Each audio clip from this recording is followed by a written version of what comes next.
1, 2, 3, 4.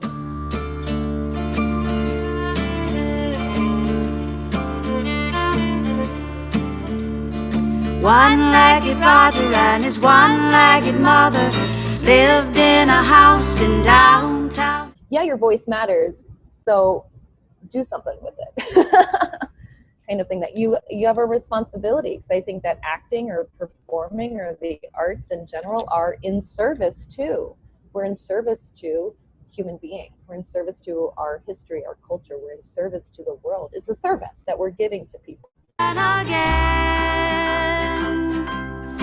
oh, I wonder if they'll bury him with his wooden limb. He can take it to heaven and trade it in.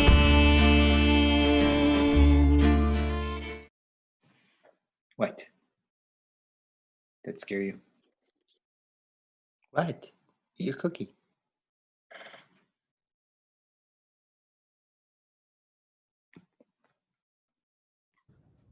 Hi, Jax. Hi, Jax. He responded to you. Hi. How's it going? Should I have worn my mask to be I don't know. like internet safe? Hi. Hug me. I'm gonna hug you like this. Yeah. Oh. Goo, goo, goo, goo, goo. I'm Yay! Thank you for doing this for me. Sure. Happy to. Happy to.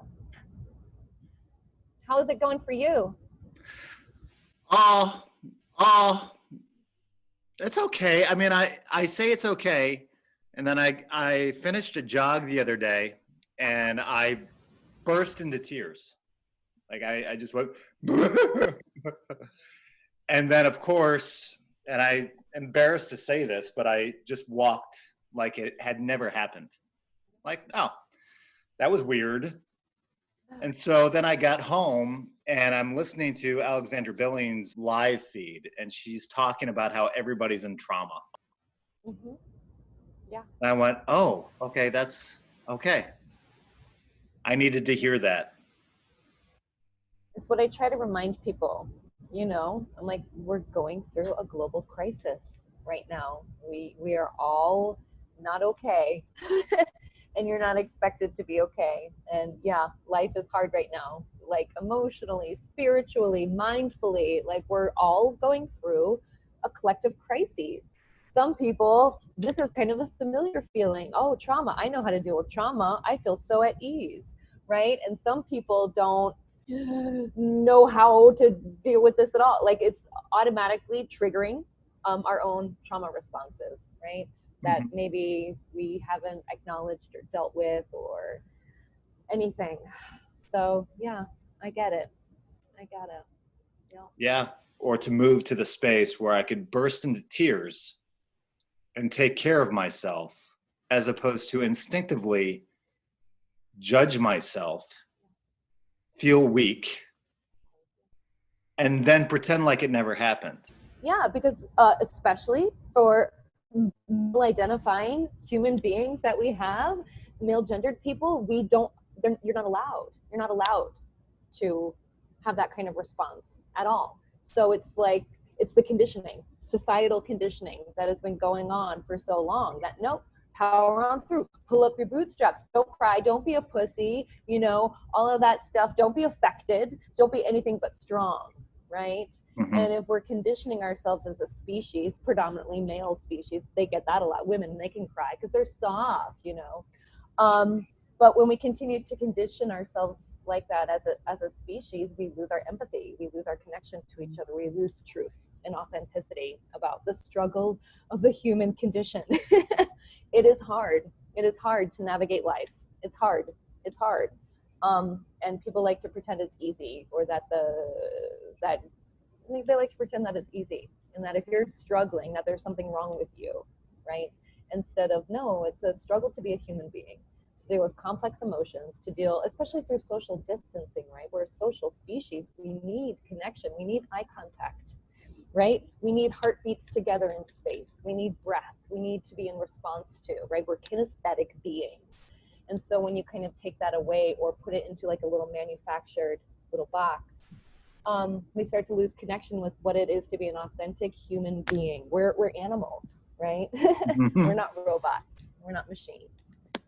And for so long in our society, I feel like we've been conditioned to work harder, work better, work faster, be stronger, take less time for yourself, more time out doing, worker bees kind of thing. And, you know, as a teacher, you notice that in the progression, right, of students. I think of students, classes that I had like 5 years ago, and how it's harder to regain or to reconnect students with that kind of authentic animal self. Like it's, you know, and I noticed it as any age group, you know, because I've taught all age groups, you know, university students now, but even little kids. Kids don't know how to friggin' imagine anymore or play pretend anymore in such a, you know, ferocious way that we might have done back in the day, because we had to create our own entertainment. You know, there was no such thing as being bored, right? I'm bored. No, you're not. Go out in the street. Go play in the street kind of thing. And so we relied a lot of our imaginations. And I found that even through my work with Little Butts, that it was like retraining these little kids. I'm like, no, play pretend. It doesn't have to be quote unquote right? No, it's whatever it is. Let's create. Let's be abstract and weird. You've gone through the whole gamut. You are like the anthropological Uber educator, because you have seen them grow up. Yeah. From preschool to elementary to secondary, BA, BFA, and graduate. And so you know of what you speak. Yeah, I hope so. Well, right now at this moment, this is what I know. Yeah. Yeah. So the incoming student who you meet, how do you help them bridge that gap from being so compartmentalized, living from here to here? How do you help them break out of that?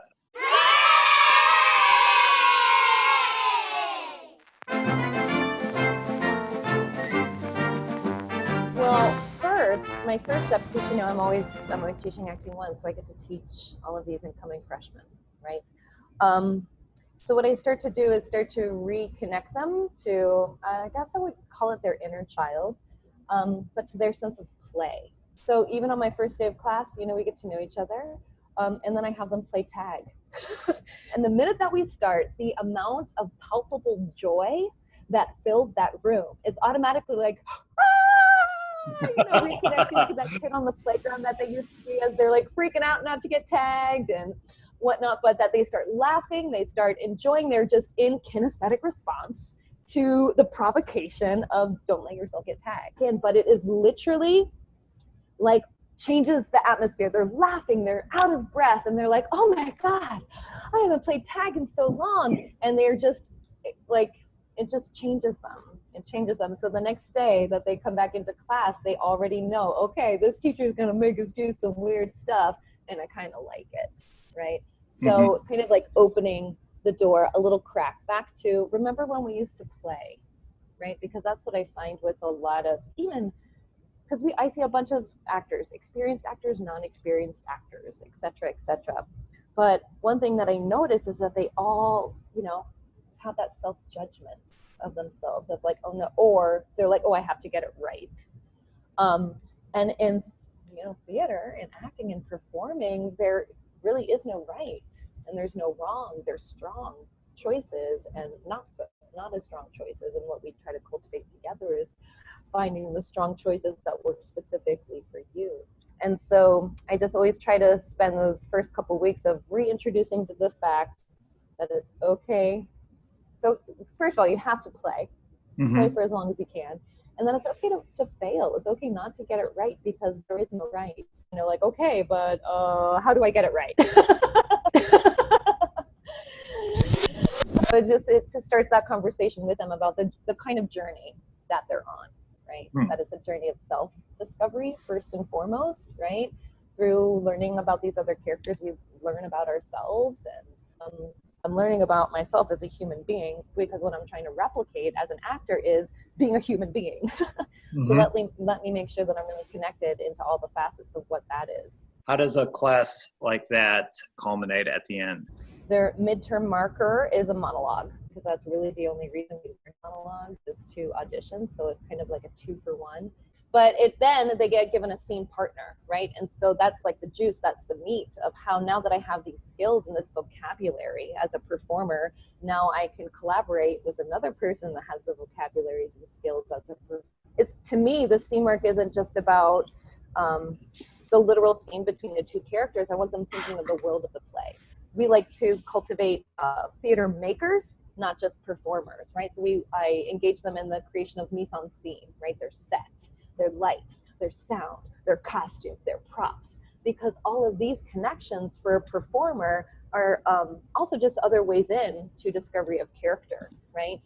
I know as a performer how transformed I am when I know what my costume looks like, or if I know that they have a scarf, or if I know that they have this purse, right? So encouraging my students to delve into that in their class study too, that maybe it's, you know, everything that you can logically about this character, but you're still not connecting. But once you held this pocket watch in your hand, all of a sudden, the character made sense to you. Or once you put these shoes on your feet, all of a sudden you felt embodied, right?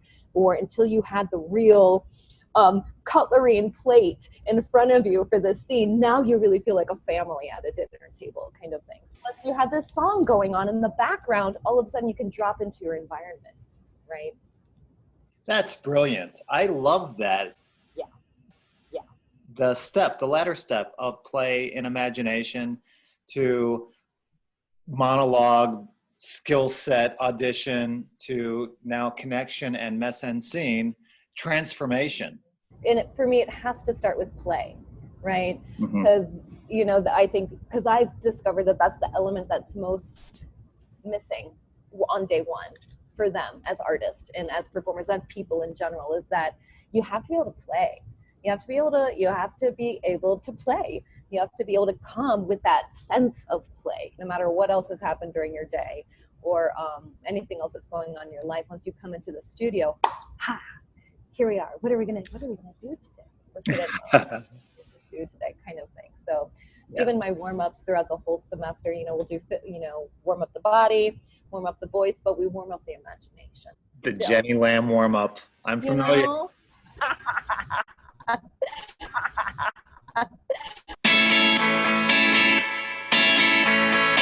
I got bankers, police, lawyers, exes chasing after me. Oh, they're never gonna get me now. Be like, okay, what if we do this? How does that change your voice? So just kind of doing all of the undoing that happens as human beings in this world where society tries to condition us in a certain way. So when I went back to school, I had to do a lot of undoing as a adult, newly sober adult. And I could not stand voice class. I couldn't stand it. I was old enough to hear my teacher, Tanner Marshall, say, "David, it's because you need this class." And so I put my big boy pants on and I muscled through it. I didn't enjoy it, but I got through it. It was like 3 years of it. When I went to graduate school, I was open about that. I have a hard time with voice work. It's very tedious for me, and I count the minutes. And Andrea Caban helped me find the joy in it, and I opened up. So now when I go into the classroom, where I've taught a couple sections of voice and movement too, I understand students who are really resistant to the work, and I haven't been able to bridge the gap of helping them be the Andrea Caban, nor have I been able to be the Tanner Marshall to say, you need this. This is because you need it. Do you have any advice for me moving forward? Yeah, I do, because I feel the same way, David, that my voice training, my undergraduate voice training was pretty strong, but then my graduate voice training, it was only into the third year of my graduate school. We had a really amazing voice teacher that finally I was like, oh my God, I've never wanted to study voice, but now, or outside of like Patsy Rodenberg kind of, you know, second circle voice kind of stuff. But my voice teacher at DELL'ARTE, Saida Trujillo, She has this pedagogical point of view of the physical voice and the metaphoric voice, right? So what I concentrated on with my movement students was like, we all have a voice. Of course, we can spend years learning the analytical stuff of how to really place it and all of the, things, but you have as an artist, you have your voice. The metaphor of your voice is important in this world. What do you want to say? And why does the world need to hear it, right? And until you kind of latch onto that idea that, no, my artistic voice is important. I am an artist for a reason because I have something to say. Once they kind of key into the idea of their voice, and not their voice here, but their voice like as a metaphor, it changes the sound of how they use it. And their final project on our voice unit was to write their own voice manifesto, right? What they want their voice to be in this world, the metaphorical voice. Because I think once you have something to say, and we find this in our everyday conversation, when you really want to be heard, everybody can hear you. You have value as an artist, right? Because they're hearing from everyone, why do you want to study theater? You're never going to make any money, or anything like that. But no, artists are essential. And I think that this whole global pandemic, global crisis is really highlighting the fact that we rely on art and we rely on artists for a lot, and that they are valuable, and that those stories that we choose to share are important. So it's kind of a double-edged sword of, yeah, your voice matters, so do something with it. Kind of thing that you have a responsibility, because I think that acting or performing or the arts in general are in service to. We're in service to human beings. We're in service to our history, our culture. We're in service to the world. It's a service that we're giving to people. It's valued and important.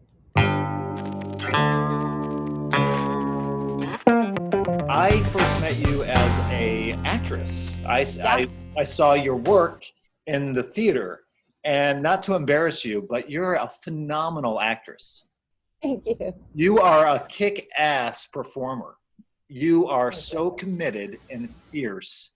And then off stage, very playful and welcoming with an amazing sense of self. So do the students, they see you as an educator.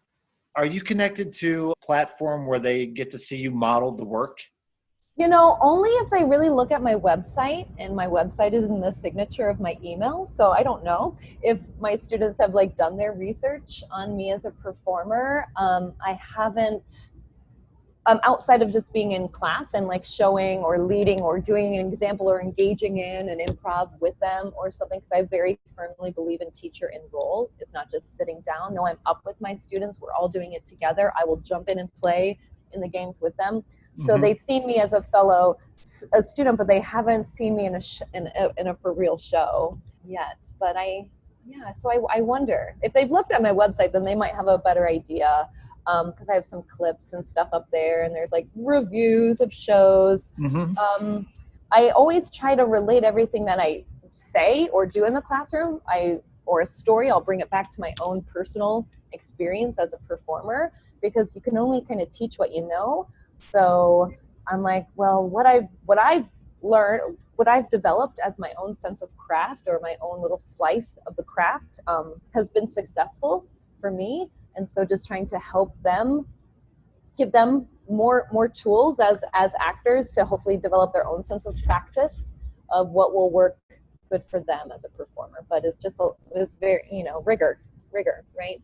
And rigor can be a 4-letter word sometimes nowadays, but with anything that you want to do, if you want to do it right, if you want to do it to the best of your ability, you got to work your butt off for it. It takes a lot. You have to better yourself, right?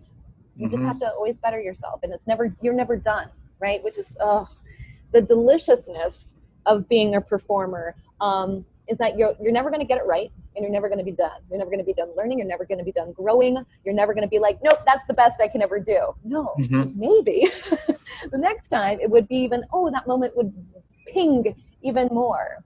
And I think as an educator, what has helped me as a performer the most is also being an educator at the same time, because I'm getting to work on my craft all the time, because I get to understand and have more discoveries and realizations through working with my students, through seeing what they do, and also just thinking about how I dismantle it, how I break it down, how I ladder it up for them, and playing with that structure. So just being totally immersed in it all the time, I think keeps me as a performer engaged on my craft, doing it even better than the last time I did it before.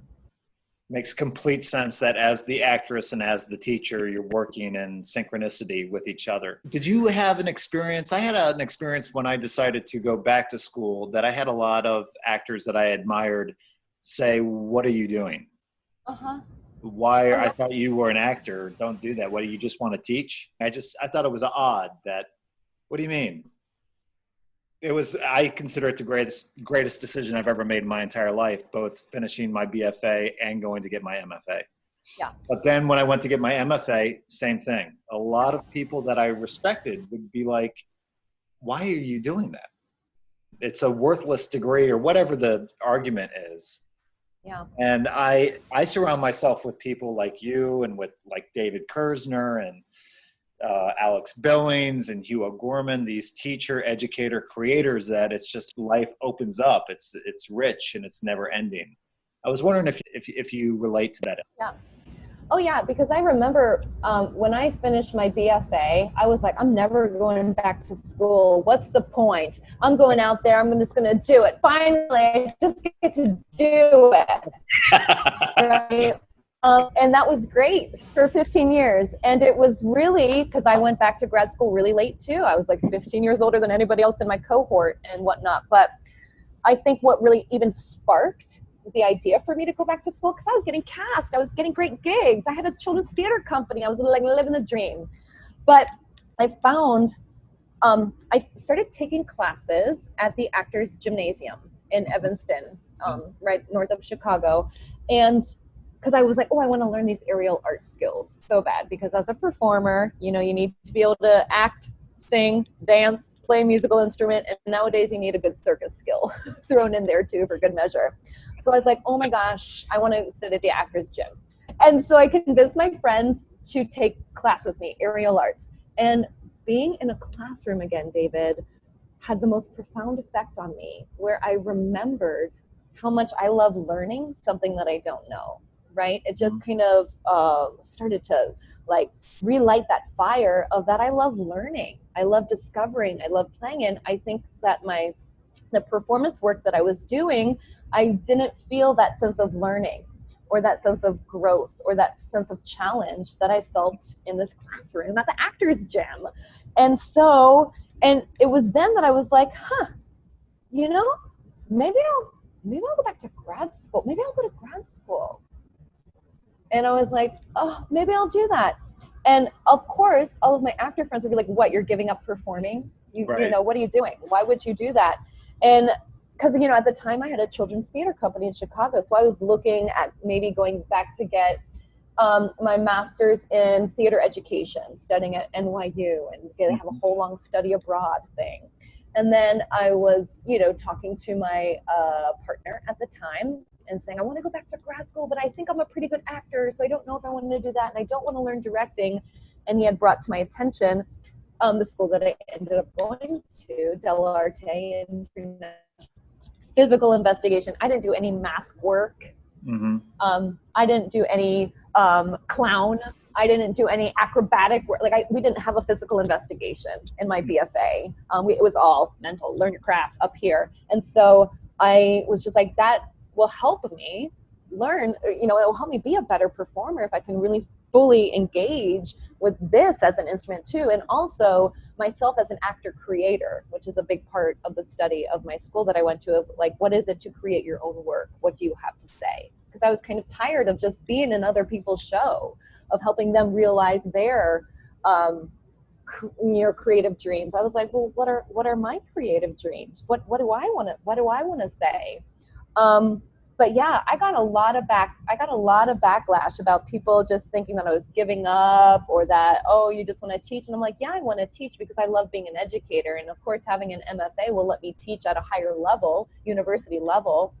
But it was really a self-artist investigation to make myself a better performer, first and foremost, right?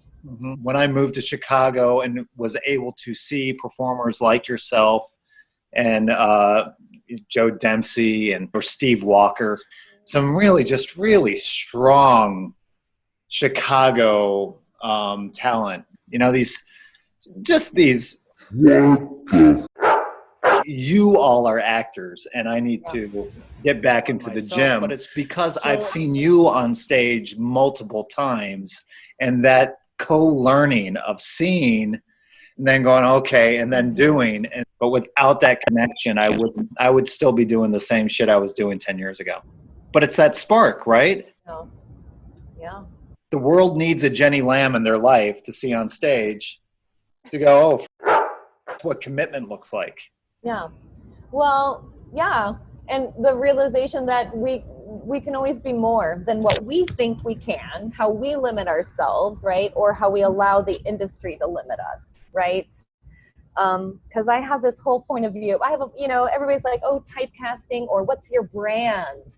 And, oh, you have to know exactly what part you're right for, when I am such a firm believer, or, ignorant, to believe that I think an actor should be able to transform to play any part in the world, right? Of course, that is culturally, socially responsible for the storytelling, right? Right. But I don't feel that we should ever box our young actors into being like, okay, you're the character actor type, so don't even try to audition for this part because you're never going to get it. Because, I'm so over that kind of narrative for our industry, when the point of acting or storytelling is to transform yourself, and also to transport your audience. Because I always tell my students, I'm like, because it's, so many times you have to, imagine, right? You have to engage your imagination and imagine that you're seeing something comes towards you, right? And I constantly have to tell my students that, I'm like, you're not seeing it. I don't believe that you're really seeing this whatever monster come at you. Really let yourself imagine and see it, because if you see it, if you believe it, then we will believe it with you, because we're here. And that's why we're here. But if you don't see it, we know.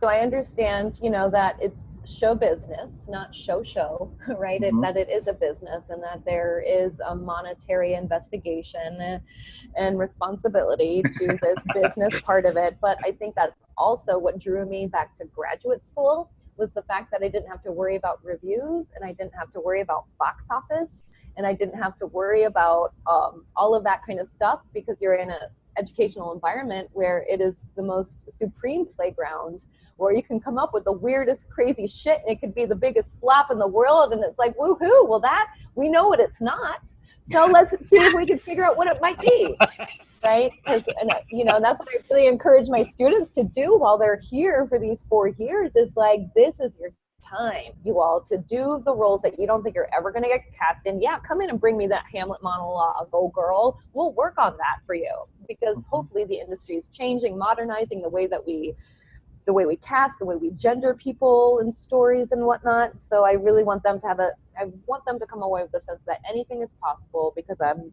utilizing all of my tools to be able to transform and to tell this story to the best of my ability, and to reach the artistic goals set out by the ensemble. Now we know what it's not. Now we know what it's not. To walk in that space as a student or as a performer, that takes courage. It does, and it's really hard, and it was a lot of my training at DELL'ARTE, was like, yeah, there are some big failures, because we were literally creating, it was devising and creating work. We weren't working with text or script. We were creating from character-based perspective. And sometimes it was like, oh, wow, we can see that might be the thing. And then more often than not, it was like, oh, wow, I can see that that's not it. Either by doing it, or we had weekly performance labs where we would share our work that we had to create based on a prompt, like impossible tasks, right? And so it's a phrase that my students hear a lot, is like, I'm going to give you an impossible task, right? So don't try to get it right. Just try to, you attack it, right? To make it happen, because it's impossible. What we do is impossible. But that's the fun, right? To see, ooh, can we do it? And what might it be? What could it be?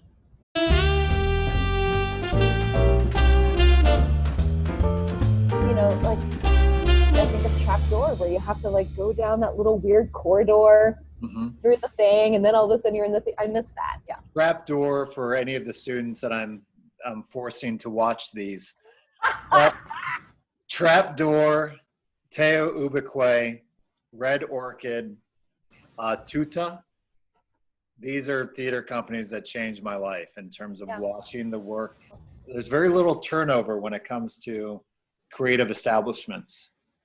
Yes, there is. And, you know, as the years go by, there will be that turnover that I think theater really needs, with, you know, younger points of view, more global points of view, more progressive points of view, coming into leadership positions in theaters. I think is going to be, and more diversity, equity, and inclusion in those kind of positions of power.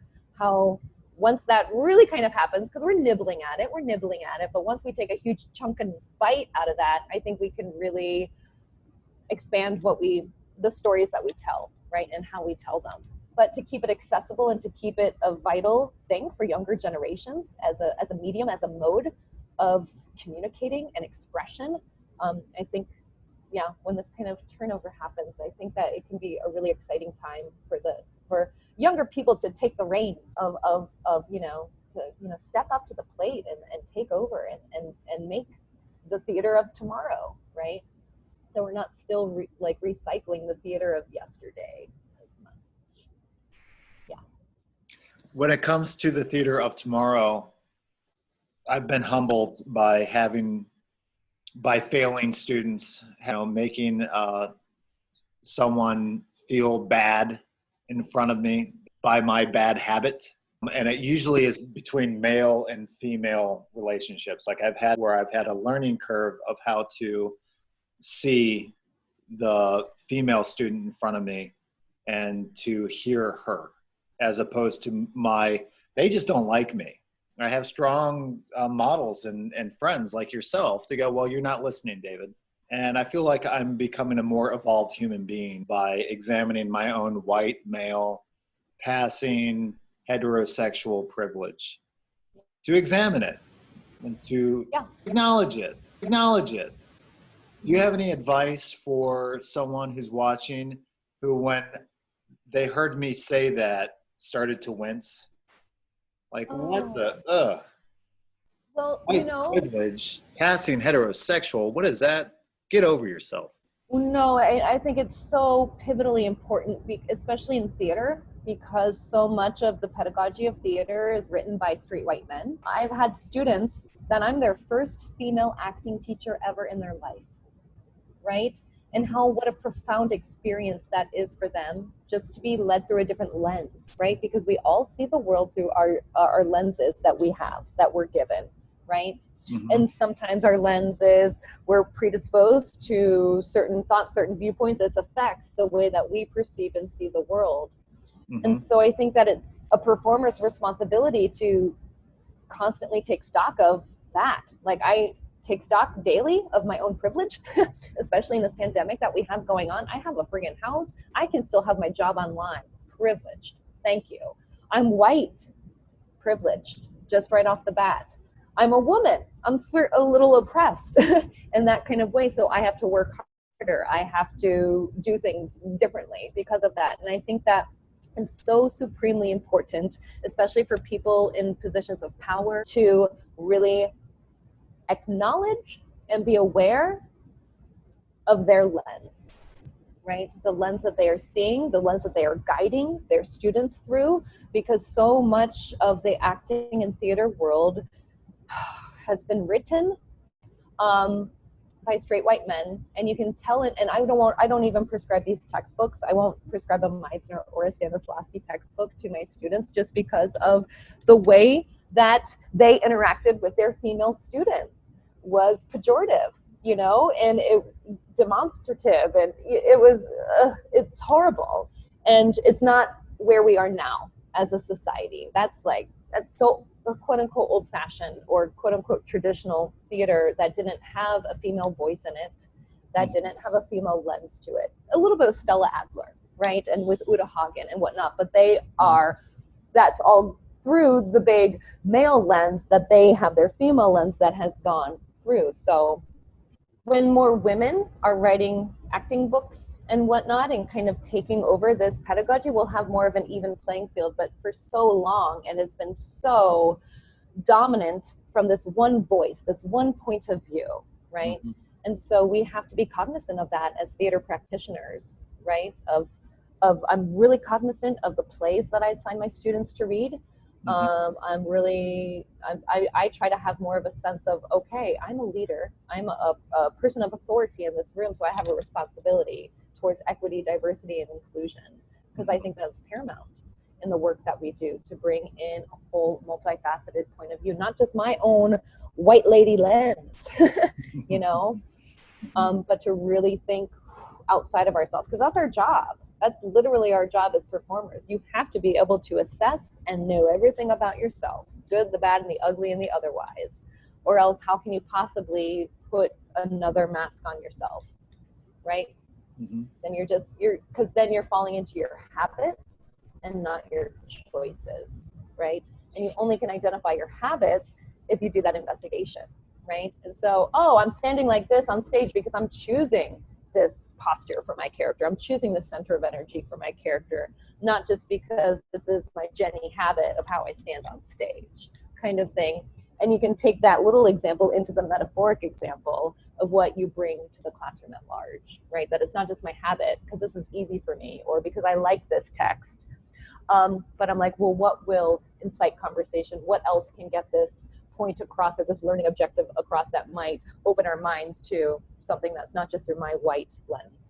Like there was such a time of of thinking that, and this is true a lot into like movement pedagogy too, mm-hmm. And especially like through clown work, and through Lecoq as well, mm-hmm. is that you have to be abusive to your students in some kind of way for them to have a revelatory moment. And it's so interesting to see some educators like kind of holding on with white knuckles to that old traditionalism, because how else will they teach? And I was like, okay, well, maybe we don't need to break people down because we're already broken people. As human beings, we're already broken. So please don't break me down anymore. Let's just work from where we're at and kind of assess and acknowledge how broken we are. So that when we're putting on other broken characters, that we can do that because we have the strength of ourselves to carry them. Yeah. You're amazing. Oh, you're amazing, David. Your students are so lucky. I just heard the collective vomit from about 10 of them who don't know your point of view. You know, to have a visceral response to anything, hey, we're onto something, right?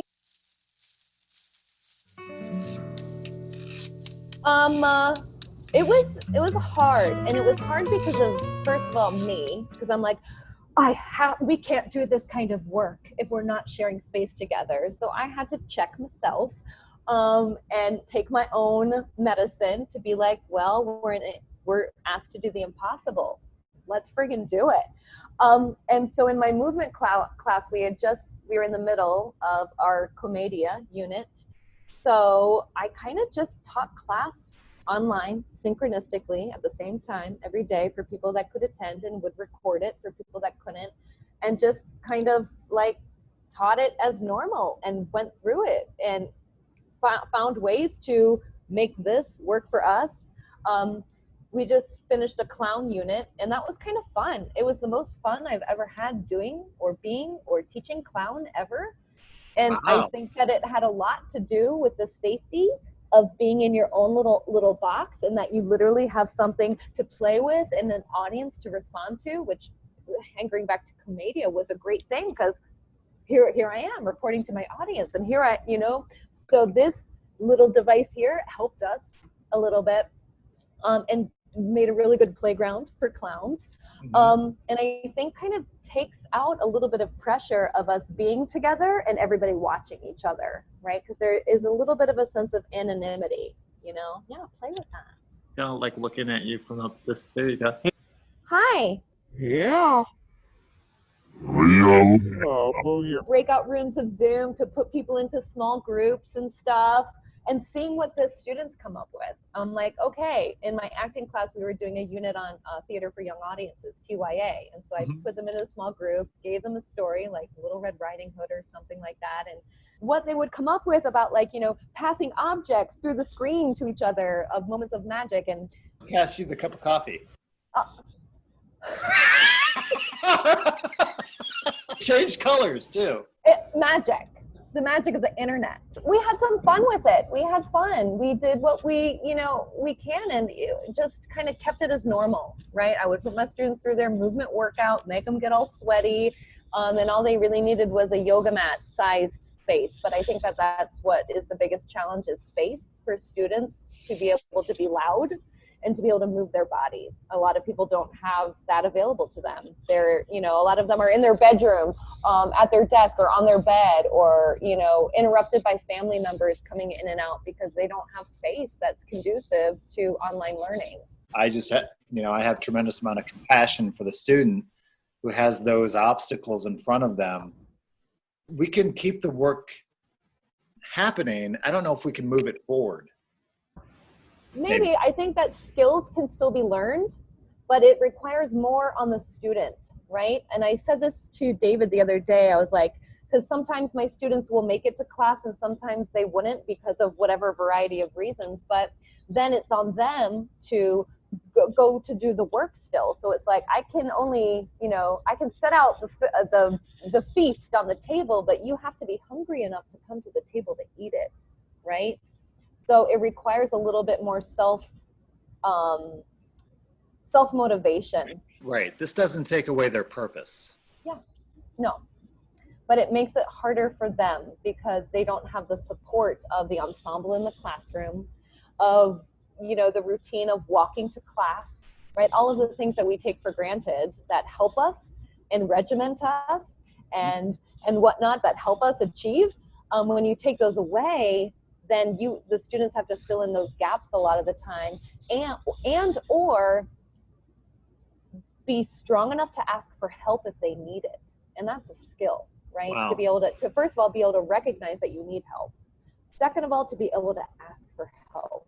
Those are, I'm still trying to, be available to that.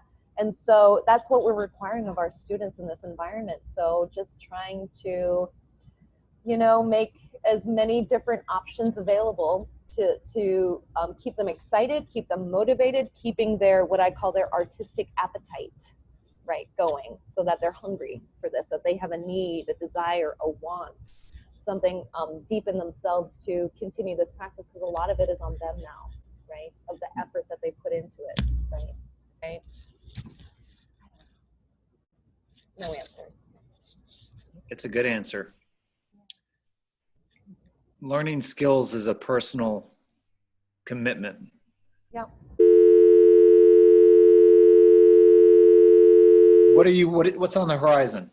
Well, nothing now. I was supposed to be going to Bali this summer. Oh, bummer. I know. I'm getting my Alexander Technique teaching certificate. So I'm in like my 4 years of study to get certified in teaching the Alexander Technique. And so I was supposed to go to Bali this summer for a week-long workshop on top of like my monthly workshops that I go to. So that's like what's really new for me is like after I was done with graduate school, I had such an appetite for the Alexander Technique. Mm-hmm. And I was jonesing on it. So a old professor of mine has his own school in Minneapolis. And so back in the day, I would fly out there once a month for 4 days of training, and now we're transitioning to a virtual environment. So that's what's new for me. So you're going to be a certified Alexander Technique teacher. Yeah. Hell yeah, Jenny. I know. I'm really excited because I think that's the work that's human. It's not just for performers or musicians or singers or dancers. It's like everybody really needs to learn how to not learn, but to remember how to properly use their body, proper body use. because the way we have our society right now conditions it out of us. We have these heavy backpacks that students wear that fuck up their shoulders and give them curves in their back, which affects them as performers, right? Or people that sit and type all day, right? As human beings, we do so many activities that we're not supposed to do. We're not supposed to sit in chairs. Human beings are not meant to sit in chairs, right? Right now I'm sitting on the floor because I can't sit in chairs. So we're ruining our bodies. We're ruining the way our bodies were designed to be used, because maybe we're evolving into how they're going to be used now. We'll all just have huge big thumbs and really curved spines to be closer to the brain. Oh, attractive. I know, right? So I'm really excited for that training, because it's, you know, I get to train myself. I get to be a student still, and I get to learn something that I get to bring to my students and make them better. I'm going to be, you know, putting the focus onto my own creative work. I've been trying to bring to completion a solo project that I've been working on, an adaptation of the Yellow Wallpaper short story by Charlotte Perkins Gilman. It's like a late 1800s kind of horror. I'm going to send it to you. You're going to love it. I don't know it. You're going to love it. It's just a short story that was written back in the day and kind of deals with like postpartum depression or oppressive male towards a woman, and basically she kind of thinks that there's somebody behind her yellow wallpaper. So I'll have the time this summer. We'll see if I have the creative juices flowing. So just to keep myself as an actor and artist, you know, sharp, tight, ready to go. So work on myself. Work on self. Your life. Yeah. In this time, in this space, I've been thinking a lot of like, well, what the hell? Why not you buy a pack of cigarettes? Who cares? Like, why not? I know. Go to the new. What's going to make me feel good? That won't make me feel good. Go to the new. Go to the new. Right. Be kind to yourself. Be generous to yourself. Generous to yourself. Right. You can put time and energy towards yourself, which is something I always recommend. And what classes, what are you going to teach in the fall? Well, I'm teaching Acting 1, like I do, because I love working with young freshman actors. It's my favorite thing, because I know that they're learning scoring correctly. They learn it with me. And I'm teaching Acting 2, which will be like contemporary scene study. And I really want my students to focus on work that is written in the last 5 years specifically. So encouraging them to be connoisseurs of new work. And then I am directing a show. Right now, I'm going to be directing The Wolves, the Sarah DeLappe play The Wolves, which is nice and physical, like I like to do. But if that doesn't happen, we have a placeholder show that might be easier to do if we had to do it in a virtual environment. So there's another show that also speaks to feminine point of view, all female characters, that we'll do instead. We have plan A, plan B, plan C, plan Z. And then I'm also teaching, and it's a new class, and it's called Movement Lab, but what I call it is daily practice, and it's a Monday through Friday class from 8 a.m. till 8:50 a.m., and it's like a warm-up. It's a daily practice, so we'll be doing some physical practice.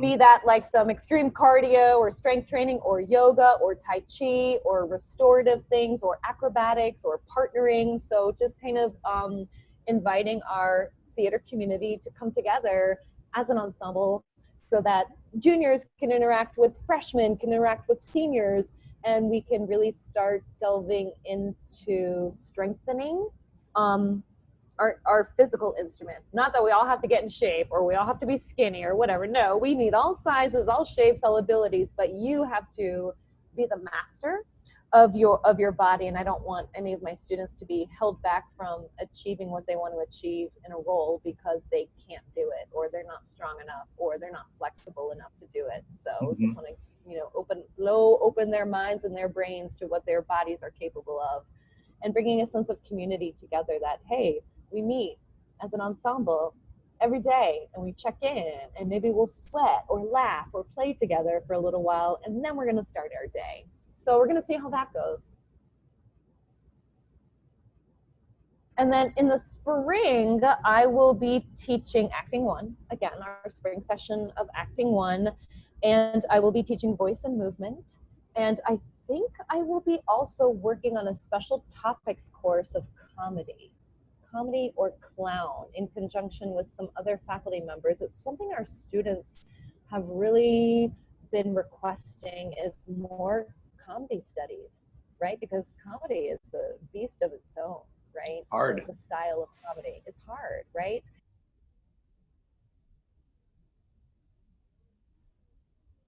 I love everything you said, and I love that you did this with me today. Oh, me too, David. Thank you for inviting me. Yeah, it's fun. Yeah, what's that? Do you want me to say anything to Chris Damiano for you? I saw him play Pa in once. Oh, I miss Chris Damiano. I listened to, because I was going through my email the other day and I found, because you know his song, the Peanuts, Avocado, Salt, Lemon. He had sent me MP3 of that, and I was like, I had found it in my email, and so I played it as an interview. So I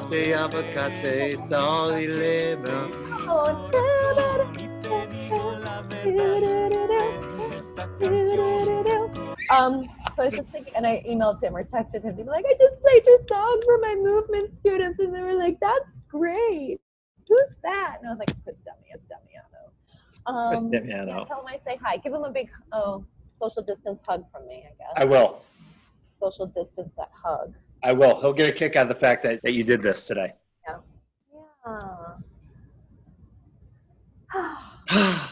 I hope that sometime soon in the future that we can be guests with each other's students, real and in person. Yes. That we should bring you here, we can go there, or maybe we can collaborate on a project with students. Maybe virtually, that might be something to be fun. Since we're all here, let's all collaborate together. So how do we use this to our advantage while we're stuck? Right? Let's be very mindful of that. Like instead of thinking, oh, you know, Jenny's over there in Oklahoma, how we can continue to share space and work and talk about our struggles and help each other and be a resource to our students. That'd be amazing. Alrighty. Love you. Okay. Love you too. Bye-bye. Jenny. Unbelievable.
¿Recuerdas esa noche? Caí en las estrellas y besamos en mi coche. Cacahuate, aguacate, sal y limón. Este es un mensaje de mi corazón y te digo la verdad.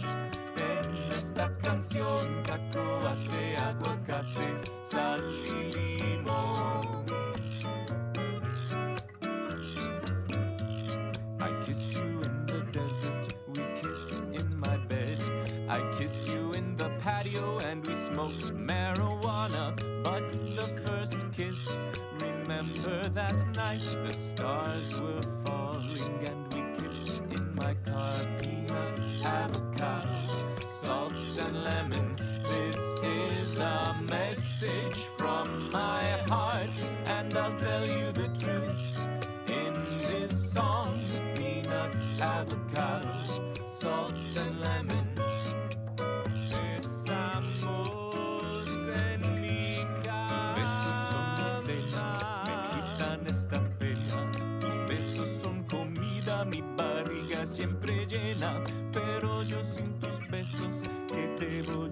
ser. Me quedo triste solo con este pa' comer. Cacahuate, aguacate, sal y limón. Hi, Jax. Hi, Jax. Hi, Jax.